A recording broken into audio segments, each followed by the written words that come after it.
Hello and welcome to Slightly Nostalgic. My name is Griff, and we have watched Avatar: The Last Airbender Season 1, Episode 13, The Blue Spirit. Alright, I remembered really liking this one. After watching it again, I still really like it. It's a great episode. Probably one of the best of the whole series. Definitely one of the most memorable. So this is the one where Sokka and Katara are sick. And Aang goes to get the medicine, but he gets captured by Admiral Zhao, who's just been promoted, and so he's putting a lot more resources into finding the Avatar. They actually capture him, but he's rescued by this mysterious ninja guy in a blue mask, who we have no idea who he is at first, and it turns out it's Zuko, who's capturing him because he wants to be the one to capture the Avatar so he can regain his honor and everything like that. If Zhao captures him first, then there's no way for Zuko to get back into the kingdom. So I really like this episode. Like I said, it's got a little bit of everything. We got some humor, some action, some really cool story moments, some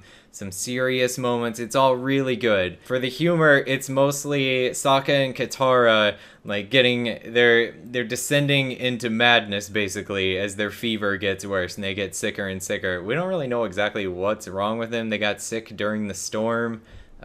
Which isn't really a thing, but whatever. There's a running gag with Sokka that he thinks Appa is really hilarious. Like, every time Appa makes some noise or something, he thinks he just told some really funny joke. And he's like, classic Appa. And then Katara is trying to tell Momo to go get some water. And I guess I didn't realize before that Momo doesn't understand English. I don't know why or whatever language they're speaking. I always assumed that he could understand the people, but apparently he can't. Like, he's kind of aware, but doesn't know their language. So, like, he doesn't know what she needs, so he just keeps bringing back lots and lots of different things. And, like, by the end, there's just this huge pile of random stuff in the room, and Katara's got a crown on her head, and it's great. But in the midst of all this comedic relief that's going on, this is really the most dire situation I think our heroes have been in so far. I mean, Katara and Sokka are presumably dying of some illness, and Aang can't get the medicine to them because he gets captured, and he's being threatened with torture and who knows what by Zhao. And there's this really cool scene though where Zhao is threatening Aang, but Aang stays strong, and he even like does this blowing thing where he blows Zhao across the room. It's a really cool moment, and like, I think they can get away with that because, I mean, nobody's seen an airbender in 100 years. They've sort of forgotten what they can do. I mean, maybe you would just forget that they have blowing powers too, not just when they use their hands. And then over on Zuko's side, there's a quote I really wanted to point out. It's at the part where Zuko finds out that Zhao has been promoted to Admiral, so he knows he's going to have a lot more resources and probably will find the Avatar before him. There's a moment where he says, "My honor, my throne, my country, I'm about to lose them all." And like that just makes you really feel for Zuko. Like, he's the bad guy, he's actively working against our hero, but like his motivations are sympathetic here, and they point that out one more time. It's like, and I don't think the first time through I figured out that it was Zuko. I'm not sure. I don't really remember, but I don't think I realized who the Blue Spirit was, or this ninja guy. They don't actually call him the Blue Spirit during the episode, but whatever. But I love the escape scene where Zuko and Aang are working together, and Zuko is not talking because he doesn't want to reveal his identity, but Aang is like giving him instructions, and apparently Zuko is just a super great fighter even without his firebending, because he doesn't want to use the firebending to let them know that he's a firebender.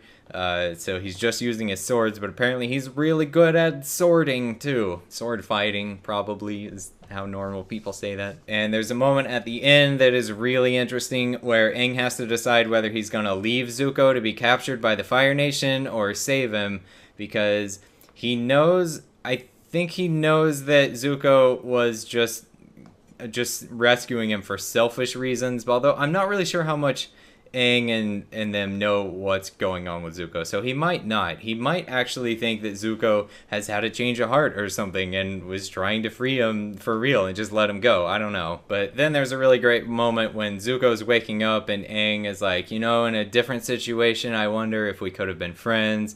And then Zuko attacks him and he runs away. So that answers the question of whether Zuko was going to just let him free or not. But even though Zuko had selfish motivations for freeing Aang, I feel like this is a big turning point for this character. And I don't want to spoil too much, but I think by now you can probably tell like what direction they're heading with Zuko's character, right?